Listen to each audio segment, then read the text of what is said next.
We got to start in Detroit. We talked about it earlier in the show. I think after the playoffs, Detroit should have made a coaching change. They announced that Jim Caldwell is coming back. Are you surprised Caldwell is safe?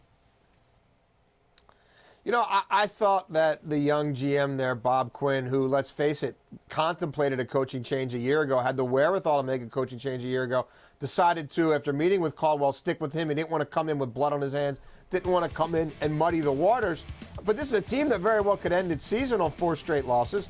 And having fallen from the inside track at the 2 seed to, being whacked in the first round, if that's how it goes in Seattle, I would have let it play out. But there was a lot of trepidation, a lot of concern in that organization. The front office side and the coaching side. I heard from several people in that building over the weekend who were worried what's going to happen if we don't get in, what's going to happen if we get back our way in and then lose in the first round of the playoffs. Quinn's obviously put that aside now and said, nothing to see here. I just wonder if, 11 months from now, he's sitting there and Josh McDaniels is the head coach here and Matt Patricia's the head coach somewhere else, and those are 2 guys he knows very well from New England, and he's going ahead and looking for a head coach. Now, maybe it just ends up being Jim Bob Cooter or Terrell Austin, somebody who's already on his staff, if they're still there a year from now. But, yeah, a little surprised.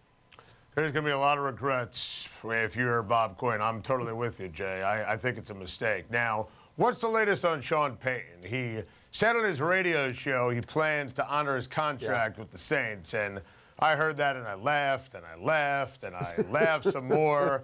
Yeah. What are you hearing with regards to Sean Payton, what's going on inside the organization, and if there's a trade, what would the compensation be? Well, I mean, I can tell you there's mutual admiration between him and the Rams. He has been open to a trade, as I've been reporting for 3 weeks now. The Saints have been open for a trade, as I've been reporting for 3 weeks now. And the Rams are at least exploring this option. Now, the Rams are about, it feels like 500 names on their interview. Are they interviewing you for this job, Adam? I'm kind of a little hurt that Kevin Demoff hasn't reached out and asked to talk to me. They want to talk to everybody. But as this is going on, yeah, there's still an opportunity to complete a trade. What do I think the compensation would be? A 3rd-round pick, maybe a 4th-round pick. We'll have to see if they're willing to truly go the route that they look like they're doing with Plan B, with interviewing a lot of guys, most of whom have little to no NFL head coaching experience and, frankly, won't move the meter in L.A. at all. No, I would not say it's a slam dunk. Look, Sean Payton can easily say, I'm just a cog in all this. I have a contract with the Saints. I have every intention of coaching the Saints. If my agent and people close to me and another team and Mickey Loomis happen to work something out, well, then if they move my contract, they move my contract. But I'm just here in New Orleans doing my thing. Let the record show hosting Time to Shine is a much better job than coaching the L.A. Rams. Is Chuck Pagano safe, Jay? It's a good question. I was just texting people in that building before we went on air. Nobody knows. Jim Irsay has not given any grand proclamations to either of those 2 principals, Chuck Pagano or the GM, Ryan Grigson. He hasn't passed around any internal emails. He does his own thing. So the longer this goes without him making any sort of statement, the more some people in that building are saying maybe he does have a trick up his sleeve, and if he's able to accomplish A, B, or C, then maybe he makes the move, and if he doesn't, maybe he sticks with those guys. At some point, they've got to send out season ticket renewals here. The business side of the building is going to need to know, what are we selling and marketing for next year? Are we in it with these 2 guys again, or are we going in a different direction?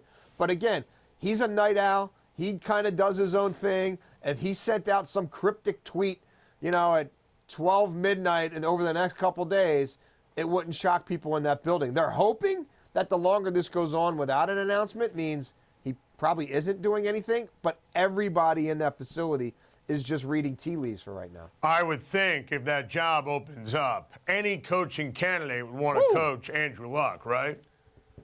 Go to the head of the class. Yeah, he would have, anybody, whoever the it guys are right now, Josh McDaniels, Kyle Shanahan, Vance Joseph, these guys making 4 or 5, 3, 4, 5 interviews. Yeah, who wouldn't want to listen on Indianapolis?